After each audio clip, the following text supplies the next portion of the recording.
कि जिस राजनीति को हम करके आए हैं वहाँ नारा लगता था शिक्षा के दलालों को जूते मारो सालों को। आशीष प्रताप जी ना विधायक है ना सांसद है, और जब हम फोन करते हैं तो प्रस्ताव हमारा पास हो जाता है। अल्प समय पे माता पिता का देहांत भी हो गया था। 21 साल की उम्र में शासन का महामंत्री बनने के बाद लगातार फिर संगठन में राजनीति करी, चुनावी राजनीति, क्योंकि वहाँ पहले महानगर में शुरू करी, फिर जिले में आए। लगभग मेरे हिसाब से लगभग 30 गाँव हैं कि जब हमने लगभग 80 करोड़ का हम काम करा चुके। पब्लिक उद्घाटन करती है, जनता उद्घाटन करती है, उसके बाद वो शाम को पहुंच के वहाँ उद्घाटन करने पहुंच जाते हैं। हमारे यहाँ वर्तमान में विधायक 3 साल तो कोई मेयर का चुनाव लड़ने चले गए, कहीं लोकसभा का चुनाव लड़ने चले गए, सरदना विधानसभा की जनता को छोड़ के चले गए। फिर 94 गाँव तक मैं पहुँच चुका हूँ। लगभग 130 गाँव हैं, 3 हमारी नगर पंचायत, 1 नगर पालिका है। 27 के मार्च के इलेक्शन के बाद भी हम सबको सरदना रहना है। सरदना कैसे बेहतर बने इसका हमें प्रयासरत होना चाहिए, लेकिन हमारी मन में भाव यही होना चाहिए कि सरदना का विकास हो और हम सब लोग उसको मिलकर प्रयास करें। साथियों नमस्कार, मैं राजेश शर्मा और सेव इंडिया न्यूज के मंच पर आपका स्वागत है। आज हमारे साथ पॉडकास्ट में भाजपा के पूर्व जिला उपाध्यक्ष, भाजपा के वरिष्ठ नेता, एनएस कॉलेज के पूर्व महामंत्री रहे और कई बार भाजपा के मूवमेंट के साथ में कई बार जेल भी गए, और इस बार सरदना विधानसभा में तैयारी है विधानसभा चुनाव। आप भावी प्रबल दावेदार हैं सरदना विधानसभा के, तो हम लोग बात करेंगे आशीष प्रताप जी से। आशीष प्रताप जी के संघर्ष पे बात करेंगे, जो कि लगातार, चाहे कोली टाइम का मामला रहा हो, जब देखते थे तो छात्र राजनीति में आशीष जी का अपना अलग महत्व था। लगातार जो भाजपा की रीति नीति है उसके अनुसार लगातार धरने प्रदर्शन, विपक्ष में जब रहते थे तो विपक्ष में लगातार आंदोलन होते थे। अब सरदना विधानसभा में चूँकि तैयारियाँ कर रहे हैं, और अभी ना ये विधायक हैं ना ये सांसद हैं, भाजपा के पूर्व में जिला उपाध्यक्ष रहे। लेकिन जब हम सरदना के डेवलपमेंट की बात करते हैं तो अगर मैं इससे तुलना करूं, जो वर्तमान में विधायक हैं सरदना के, उनकी तुलना करूं कि उन्होंने निधि से इतना काम किया, और आशीष प्रताप जी चूँकि कोई इस समय जनप्रतिनिधि नहीं है, लेकिन ये लगातार अपने प्रभाव से जो प्रदेश सरकार में मंत्री हैं अलग अलग डिपार्टमेंट के, उनसे काम लाते हैं और क्षेत्र में काम कराते हैं। जब हम सड़कों की बात करते हैं तो ऐसे 2 दर्जन से अधिक गाँव हैं सरदना विधानसभा के जहाँ सड़कें आशीष प्रताप जी के द्वारा बनाई गई हैं, मतलब प्रस्ताव इनका है। तो हम लोग बात करेंगे आशीष जी से आज। आशीष जी, आपका बहुत बहुत स्वागत है सेव इंडिया न्यूज। धन्यवाद। जब मैं उस समय अमर उजाला में होता था, जब आप छात्र संघ में महामंत्री का पद जब चुनाव जीते थे एनएस कॉलेज में, मैंने आपका समाचार भी लिखा था, मेरे याद है। और मैं लगातार देखता रहा, जब भी कोई ऐसा मामला होता था बीजेपी की ओर से, धरना प्रदर्शन रैली निकालना, तो आप कई बार जेल भी गए, पुलिस लगातार गाड़ी बड़ी लाती थी, उठा के भर के ले जाती थी। बड़े मूवमेंट आपने चलाए भी हैं। ये कैसे आपके मन में भाव आया कि अब कि सरदना विधानसभा से अब चुनाव लड़ना है, तैयारी करनी है? इस यात्रा को विद्यार्थी परिषद से शुरू हुई 2005 में। विद्यार्थी परिषद के जुड़े थे तो लगातार छात्र आंदोलन करते रहे। 21 साल यात्रा को हो गए, बीजेपी में रहे, मोर्चे में रहे, युवा मोर्चे में, अब बीजेपी के उपाध्यक्ष भी रहे। अब ये लगा कि भाई चुनावी राजनीति में, क्योंकि शुरुआत राजनीति की चुनावी राजनीति से शुरू हुई थी, छात्र संघ के महामंत्री बने, चुनाव लड़के बने, तो जनता के बीच काम करने का अवसर मिले और जनता को कोई ऐसी सुविधाएं या ऐसे विकास की ऐसी यात्रा हम उसमें सम्मिलित रहें, और आप सरकार के और हमारी जो पब्लिक है उसके बीच में एक सेतु का हम काम करें। इसके लिए मन था कि हम चुनावी राजनीति में जाएं, और सरदना विधानसभा, क्योंकि मेरा पैतृक गाँव भी यहीं है, मेरी सामाजिक राजनीतिक पृष्ठभूमि भी यही है, तो इसलिए यहाँ चुनाव लड़। अच्छा, आपको लगता नहीं कि 2005 और अब 2027 आने वाला है जी, तो अगर हम कहें तो लगभग जो है 21 साल का अंतराल हो गया जी। ऐसे बहुत सारे नेता हैं जो इधर छात्र संघ का चुनाव लड़े, ऐसे बहुत सारे चुनाव भी नहीं लड़े, उसके बाद भी विधायक हैं। तो आपको इतना लंबा समय कैसे लगा कि भाई 2005? उस समय मैं देखता था आशीष प्रताप सिंह छात्र संघ के महामंत्री का मैंने जलवा देखा है, और बहुत सारे लोगों ने जलवा देखा है। तो 21-22 साल इतने लेट कैसे अब चले गए, अब चुनाव विधानसभा तैयारी करनी है? लेट नहीं, दरअसल क्या, मैं 21 साल की उम्र में छात्र संघ का महामंत्री बन गया था। 21 साल की उम्र में छात्र संघ का महामंत्री बनने के बाद लगातार फिर संगठन में राजनीति करी, चुनावी राजनीति, क्योंकि वहाँ पहले महानगर में शुरू करी, फिर जिले में आए। पहले अब ना ऐसा नहीं था कि चुनावी राजनीति करनी है, लेकिन धीरे धीरे, क्योंकि पारिवारिक जिम्मेदारियाँ भी थी, क्योंकि अल्प समय पे माता पिता का देहांत भी हो गया था, तो उस कारण परिवार में 2 छोटी बहनें थीं, उनकी शादी को लेकर, अपनी व्यवस्था को लेकर, इस कारण जो है बहुत सारी चीज़ें, पारिवारिक चीज़ों को ठीक करने में, व्यापार को ठीक करने में, इसलिए ऐसा लगा कि आपको समय लग गया। अच्छा, जब फादर की डेथ कब हुई थी? पिताजी की डेथ 2015 में हुई, माताजी 2009 में एक्सपायर हो गई थी।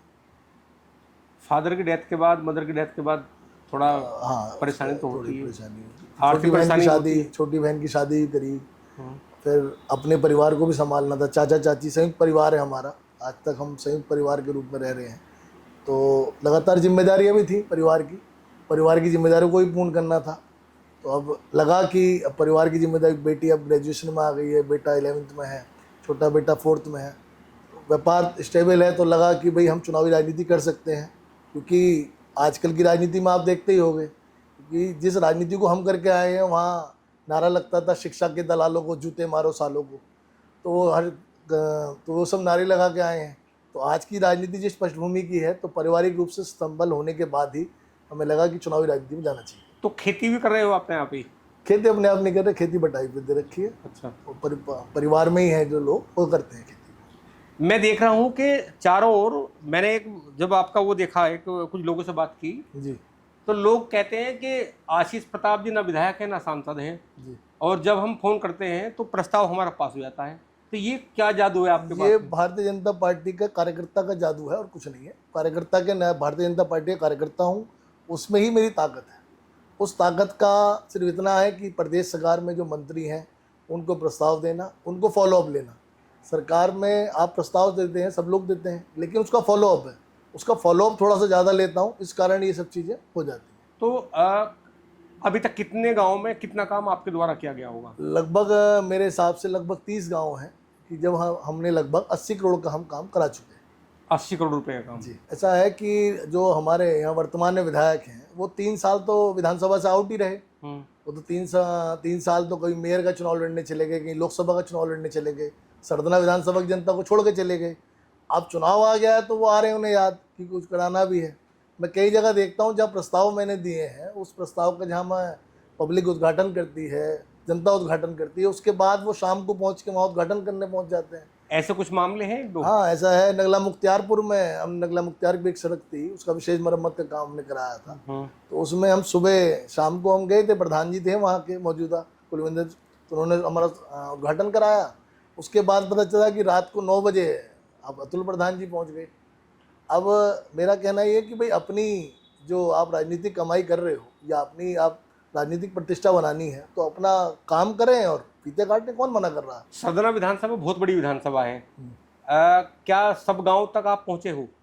मैं लगभग 95 गाँव तक मैं पहुंच चुका हूं। लगभग 130 गांव हैं, 3 हमारी नगर पंचायत, 1 नगर पालिका है। 95 गाँव में लगभग मेरा जाना हो चुका है। अब जो बचे हुए गांव हैं उनमें लगातार अब प्रयासित करके जाएंगे। बाकी संगठनात्मक जो चीज़ें हैं वो करते रहे, तो उस कारण 130 गाँव में जुड़ाव भी है, लेकिन जो जाना हुआ मेरा व्यक्तिगत रूप से 95 गाँव। सरदना विधानसभा पूरे प्रदेश में सबसे हॉट विधानसभा में एक मानी जाती है जी। और यहाँ जब चर्चा होती है तो पूर्व विधायक संगीत सोम की चर्चा होती है, वर्तमान विधायक अतुल प्रधान की चर्चा होती है।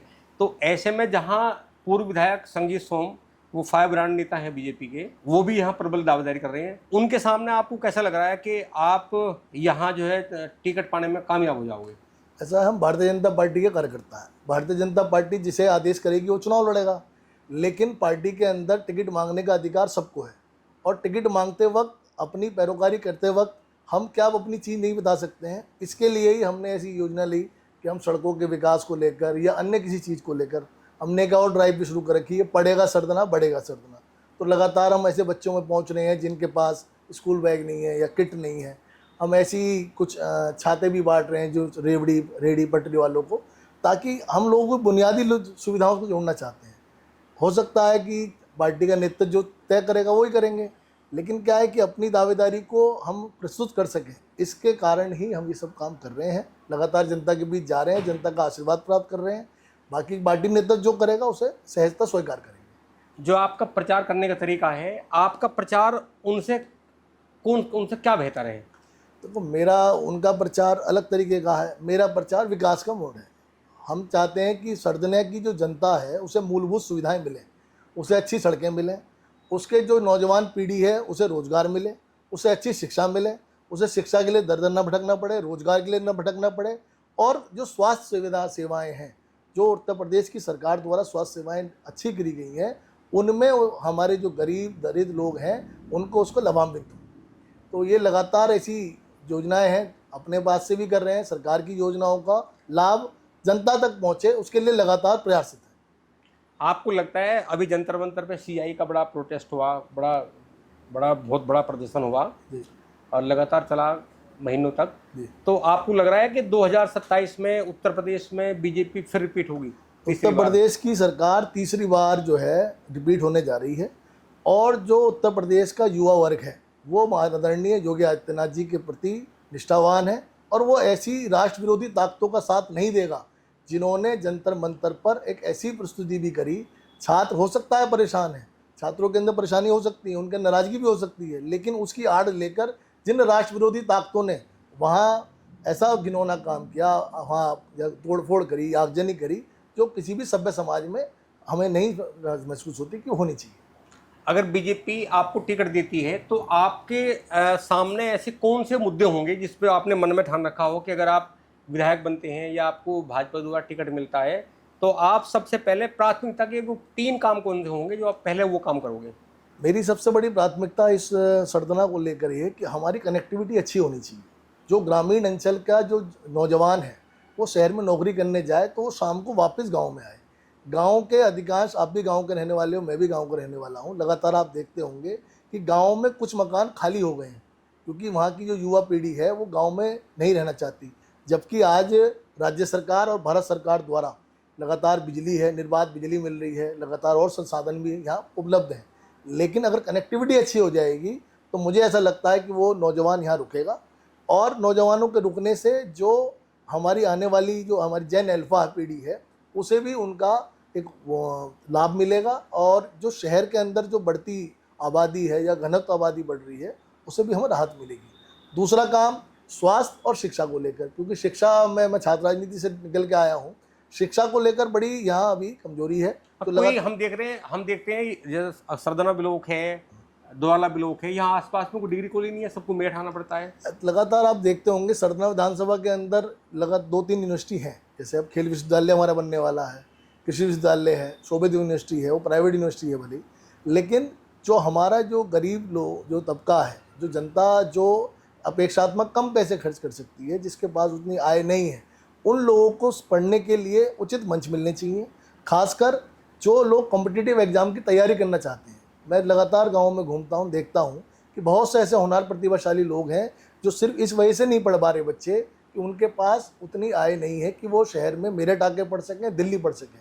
तो ऐसे बच्चों के लिए फ्री कोचिंग क्लास, ताकि वो कॉम्पिटिटिव एग्जाम्स की कर सकें, वो हम चाहे ब्लॉक स्तर पे बनाएं, चाहे हम न्याय पंचायत स्तर पे, ऐसी कुछ योजनाएं हमारा है, मन है कि कॉम्पिटिटिव एग्जाम के लिए गांव का बच्चा शहर न जाकर अपने गांव के आसपास ही पढ़े और अपने परिवार को भी समय दे। जैसे आप गांव में जाते हैं, लोगों से मिलते हैं, तो इस समय कौन सी बड़ी समस्या है किसानों के सामने जो लोग आपसे चर्चा भी करते होंगे लगातार? किसानों की समस्याएं किसान की आय को लेकर रहती है, वो हमेशा से याद है, किसान को उचित मूल्य मिले। हमारी सरकार द्वारा लगातार उस पर काम भी किया गया, गन्ने की किस फसल से लेकर हर चीज़ में जो है एक निर्धारित मूल्य तय किया गया ताकि किसान की आय बढ़े। लेकिन किसान की आय बढ़े और उसका परिवार भी यहाँ व्यवस्थित हो, ये भी हमें विचार करना चाहिए। सबको सरकारी नौकरी नहीं मिल सकती, लेकिन उन बच्चों को अगर रोज़गार उत्पन्न हो जाए तो वो जो माँ बाप जो 50-55 साल बाद देखते हैं कि उसका बच्चा पढ़ के बाहर चला गया जब उसे सबसे ज़्यादा ज़रूरत थी, तो वो बच्चे अगर गांव में रुक जाएंगे तो उनकी आयु भी बढ़ जाएगी माता पिता की, और गांव के जो अन्य जो लोग हैं जिन्हें बच्चों को हम प्रेरणा दे सकते हैं उन्हें प्रेरणा भी मिलेगी। अभी 2005 का एनएस कॉलेज का चुनाव याद है आपको? हाँ, पूरा याद है, पूरा याद है। तो जब एक बार मैं जानना चाहूँगा, जब आपने आवेदन किया जी, तो आवेदन के बाद में कैसे प्रचार किया आपने? आवेदन के बाद प्रचार की, मतलब मेरी उम्र बहुत कम थी, 21 साल का था, मेरा वजन भी बहुत कम था, 50-55 किलो वजन था, अब तो जो बढ़ गया है। तो उस समय जब शुरुआत करी तो हमारे साथ जो सब चलते थे, घर घर जाते, घर घर चलेंगे, लिस्ट मिल लेते थे, मिलते थे, पैर छूते थे, स्कूल में कॉलेज में मिलते थे। लेकिन चुनाव से पहले क्या है कि छात्र संघ चुनाव की बहाली को लेकर, क्योंकि 1992 के बाद छात्र संघ के चुनाव नहीं हुए थे, तो छात्र संघ की चुनाव की बहाली को लेकर 2004 से लेकर 2005 तक लगातार आंदोलन रहे। उस समय मैं लगातार 20 दिन की भूख हड़ताल ले बैठा। तत्कालीन जब मुख्यमंत्री मुलायम सिंह यादव जी थे, उन्होंने हमें यहाँ बुलाया था किसी विद्यालय गेस्ट हाउस में, तो उन्होंने कहा कि भाई तुम्हारा तो वजन भी बहुत कम है, तुम कहाँ यहाँ चुनाव बनाओगे। भाई वजन कम क्या हुआ, इरादे तो बुलंद है। तो उन्होंने कहा ठीक है भाई चुनाव कराएंगे। 6 दिन बाद ही घोषणा चुनाव की हो गई थी। चुनाव लड़ने लगे, लोगों का साथ मिलता गया। जो आंदोलन की जो भूमिका थी उस कारण युवाओं में एक अलग प्रकार की सक्रिय भूमिका थी, तो सबने वोट दिया, चुनाव जीत गए। तब भी आपको लगा था ऐसा कि ऐसे बहुत सारे लोग होंगे जो हमारे साथ रहने का दावा करते हैं, लेकिन जब वोट का नंबर आया तो इधर उधर जो प्रतिद्वंदी उधर नहीं, चले मेरे गए? साथ मैं बड़ा सौभाग्यशाली हूँ कि मेरे साथ ऐसा नहीं हुआ। मेरे जो प्रतिद्वंदी थे, मैं जितनी उन्हें वोट मिली उतनी वोट से मैं जीता, मतलब दुगनी वोट से मैं जीता। जितनी उन्हें वोट मिली उससे दुगनी वोट से मैं जीता। तो मैं ये नहीं बात नहीं कह सकता कि मेरे साथ सब लोग थे जो आज भी हैं। मतलब 21 साल की नवरत्न यात्रा में भगवान की कृपा से ये है कि जो लोग 21 साल पहले ही यात्रा में थे वो आज तक मेरे साथ हैं। यही मेरी पूंजी है, यही मेरी कमाई है। जैसा प्रचार करते हो आप, जी। तो 24 घंटे में कितने घंटे आप फील्ड में रहते हैं? मैं लगातार 16-17 घंटे फील्ड में रहता हूँ। सुबह अपना 8-9 बजे अपना लोग आने शुरू होते हैं, तो घर पे कुछ किसी का फ़ोन करना हो, किसी के साथ जाना हो तो 10-11 बजे तक वहाँ और कहीं ऑफिस में रह लें या कहीं किसी बाहर में जाना। लोग मतलब सुबह घर पर चले जाते हैं काम के लिए? आ जाते हैं लोग, मतलब घर पे जो है आने लगे लोग सुबह काम कराने के लिए। तो ऐसा लगता नहीं आपको कभी कि राजनीति ऐसा पेशा है कि इसमें आपको अगर कहीं जाना रिश्तेदारी में तो वहाँ नहीं जा सकते? पता चला कि सुख दुख है फील्ड में बहुत सारे, सुख दुख में आपको जरूर जाना होता होगा। वो तो रहता ही है। जब हम सामाजिक जीवन हमने चुना है, ये राजनीतिक जीवन हमने तो चुना है, तो इसमें परिवार, सगे संबंधी और छूट जाता है, बहुत बार छूटता है। सरदना विधानसभा में हम लोग देख रहे हैं भाजपा से, तो भाजपा से कई प्रबल दावेदारी हैं, कई बड़े नेता हैं जो लगातार दावेदारी कर रहे हैं। अब से पहले भी दावेदारी की, हालांकि दावेदारी करने का अधिकार भी जब पार्टी में रहते हैं, टिकट तो उसे मिलता है जो जिसे पार्टी चाहती है लगातार। तो कभी ऐसा भी होता है जो अपने प्रतिद्वंदी जो दावेदार हैं प्रबल, उनसे कभी ऐसा भी होता है कि कहीं क्योंकि समर्थक तो अलग अलग होते हैं समर्थक, और कई बार ऐसा होता है कि एक समर्थक सबके होते हैं, वो उनके पास भी जाएंगे, उनके पास भी जाएंगे, उनके पास भी जाएंगे। आपको लगता है ऐसा जो समर्थक हैं आपको, वो क्या कहते हैं चुनाव को लेकर? ऐसा है, समर्थक सब, क्योंकि भारतीय जनता पार्टी के जो कार्यकर्ता हैं वो सभी के पास जाते हैं, क्योंकि हम भारतीय जनता पार्टी में काम कर रहे हैं और भी लोग भारतीय जनता पार्टी में काम कर रहे हैं, तो वो लोग स्वाभाविक रूप से जाएंगे।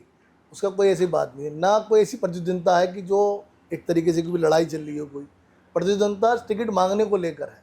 जो समर्थक हैं, चाहे हमारे हों चाहे किसी के भी हों, समर्थकों को भी हम यही कहते हैं, मतलब मेरे पास तो जो आता मैं यही कहता हूँ भाई पार्टी से टिकट दे उसे लड़ाना है, बाकी अपने मन में कटुता नहीं रखनी है, क्योंकि हमको वापस यहीं रहना है। 27 के मार्च के इलेक्शन के बाद भी हम सबको सरदना रहना है। सरदना कैसे बेहतर बने इसका हम प्रयासरत होना चाहिए। हमारी भूमिका जो वो पार्टी जरूर तय करेगी, लेकिन हमारी मन में भाव यही होना चाहिए कि सरदना का विकास हो और हम सब लोग उसका मिलकर प्रयास करें। हम लोग देख रहे हैं सरदना विधानसभा में आपने अपने गांव में एक बड़ा प्रोग्राम कराया, आध्यात्मिक प्रोग्राम। उसमें थे वो आचार्य शांतनु जी, शांतनु जी महाराज, उनकी बड़ी कथा कराई आपने और बहुत पैसा भी खर्च हुआ। और हमें लगता है कि यूं तो 2012 से पहले भी एक सरदना में रामकथा हुई थी, लेकिन शांतनु जी महाराज की आपने कथा उस दौर में कराई, सेंट्रल पॉइंट में बड़ी संख्या में आपने लोग जुड़ाए। तो ये कैसे मन में भाव आया कि आचार्य जी की रामकथा करानी है? ऐसा है, राम जी का जो जीवन है वो सबको पता ही है, लेकिन गांव में क्या है कि राम जी के जीवन को लेकर जो ग्रामीण अंचल में एक व्यवहार है, आस्था का प्रतीक है, तो एक मुझे लगा कि एक कथा होनी चाहिए। अच्छा, आचार्य शांतनु जी बड़े कथावाचक हैं, उनका समय मिल गया, उनके समय के कारण वहाँ हमें लोगों को उनसे लाभान्वित हो गए हम लोग कि हमें आध्यात्मिक लाभ, धार्मिक लाभ मिला। और हमें लगता है कि सरदना के कोई ऐसा गांव बचा होगा जहां से लोग वहां नहीं पहुंचे। तो इस बीच में मतलब आप तो क्योंकि वहाँ रहे थे, आप तो सबको जानते हैं चेहरे से, इस बीच में वहाँ कितने लोग आए होंगे जो राम कथा सुनने के लिए आए? के पहले और दूसरे दिन 2-3 हज़ार लोग थे, लेकिन उसके बाद लगातार 5 दिन 8 से 10 हज़ार लोग रहे, और लास्ट के दिन मुझे लगता है कि 12 से 13 हज़ार लोग वहाँ थे। जो हमने प्रसाद वितरण या जो संख्या आधारित जो भी हमारा टेंट था, क्योंकि पहली बार जर्मन हैंगल लगा के उस तरीके से किया था कार्यक्रम, तो एक डर भी था कि भाई कहीं संख्या प्रभावित ना हो, लेकिन भगवान राम जी की कृपा से सरदना के सभी गांवों से लोग वहां पहुंचे और सबने धर्म का लाभ उठाया वहाँ। आज ज़्यादातर सरदना विधानसभा के लोग थे? हाँ, सरदना विधानसभा जो कथा सुनने के लिए आए थे, सब उन्हीं के, सरदना विधानसभा के। लगभग ओवरऑल आपके हिसाब से कितने लोग इस बीच में वहाँ पहुँचे होंगे? मेरे हिसाब से लगभग 1 लाख से 1.5 लाख का मूवमेंट वहाँ 7 दिन में हुआ।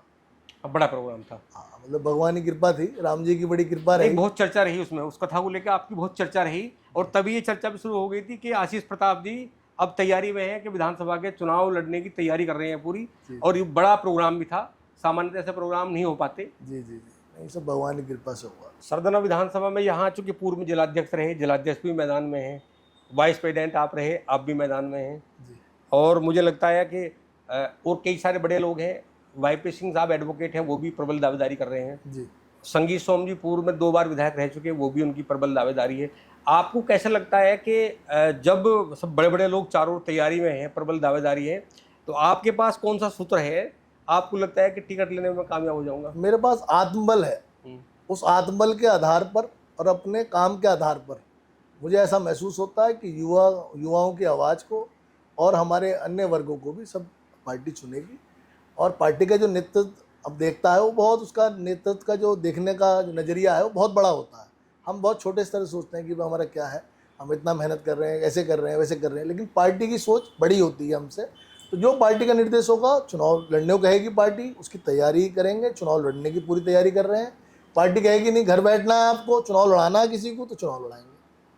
तो युवा नेता हैं आशीष प्रताप जी, और ऐसा नहीं है कि अभी चुनाव लड़ने की बात है। 2005 में जब छात्र जीवन में जब लड़ाई लड़ते थे कि क्योंकि उस समय छात्र संघ चुनाव पर पूरी तरह बैन लगा हुआ था, पूरे प्रदेश में छात्र संघ के चुनाव नहीं थे, तो वो एक बड़ी लड़ाई थी कि छात्र संघ के चुनाव कैसे बहाल हो। वो लड़ाई भी लड़ी। उस समय मुलायम सिंह यादव मुख्यमंत्री होते थे, उनसे भी उलझा रही। यहाँ चूँकि कृषि यूनिवर्सिटी में एक बार उन्हें आना था मुलायम सिंह जी को, तो उन्होंने बुलाया छात्र नेताओं कि भाई ये क्यों बवाल कर रहे हो, तो उनसे संवाद भी हुआ। हालांकि फिर बाद में बहाल भी हुए, छात्र संघ के चुनाव भी हुए, और छात्र संघ का चुनाव बहुत ऐतिहासिक मतलब तो उस समय जीत गए जब मात्र 22 साल की उम्र थी। तो पूरा छात्र राजनीति का अनुभव है, लगातार संगठन में काम करते हैं, और ऐसा भी नहीं होता पार्टी में कि किसी एक को कभी टिकट मिल जाए। पार्टी का अपना मत होता है, पार्टी सर्वे कराती है, सर्वे में पार्टी को लगता है कि जो भी प्रभावशाली लगता होगा उससे टिकट देती है। लेकिन सरदना विधानसभा होट विधानसभा है पूरे उत्तर प्रदेश में, और आशीष प्रताप जी लगातार काम कर रहे हैं। हालांकि इनका दावा है कि वो विधानसभा का चुनाव लड़ेंगे बीजेपी से। ये तो आने वाला समय बताएगा कि टिकट किसे होगा। सब लोग प्रबल दावेदारी कर रहे हैं और लगातार दौड़ रहे हैं। लगातार अभी भी ना ये सांसद हैं ना ये विधायक हैं, लेकिन लगभग 80 करोड़ का काम बिना विधायक किए आपने सदना विधानसभा के गांव में कराया है। आशीष जी आप आए, आपको बहुत बहुत धन्यवाद, बहुत बहुत साधुवाद। बहुत धन्यवाद।